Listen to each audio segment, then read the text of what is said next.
투자 제한 예고한 미 옐런 중관께서 국가 안보가 가장 중요. 중국과의 관계에서 국가 안보가 가장 중요하다.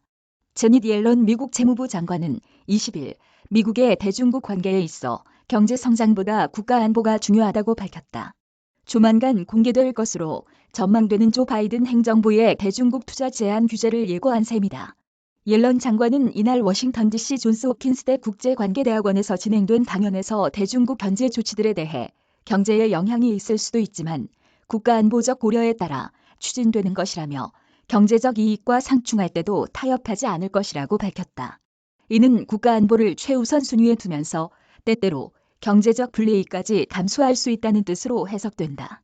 옐런 장관은 우리는 중국의 군사 및 안보기구로부터 특정한 기술을 지키는 것이 중요한 국가 이익이라는 것을 분명히 해왔다면서 이 목표를 달성하기 위한 광범위한 수단을 갖고 있다. 필요시 목표를 좁힌 조치를 취할 것이라고 말했다. 특히 그는 미국에서의 외국 투자와 관련해 국가 안보적 리스크를 조심스럽게 살펴보고 있다며 민감 기술에 대한 미국의 해외 투자를 제한하는 프로그램을 검토하고 있다고 확인했다. 바이든 행정부는 이달 중 반도체 등 첨단 산업 분야를 중심으로 미 기업들의 대중국 투자를 제한하는 전례 없는 규제를 발표할 것으로 전망된다.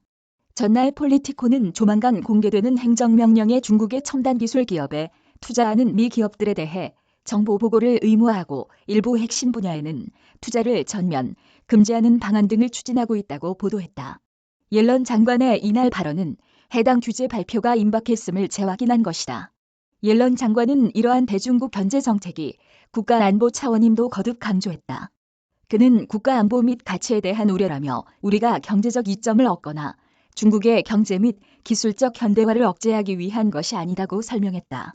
이어 국익 보호를 위한 조치의 기본 원칙으로 명확한 목표 설정, 집행 등의 용이성, 상황 변화에 따른 변화, 정책 설계 및 실행 시 동맹, 파트너 국가와의 협력 등을 제시했다.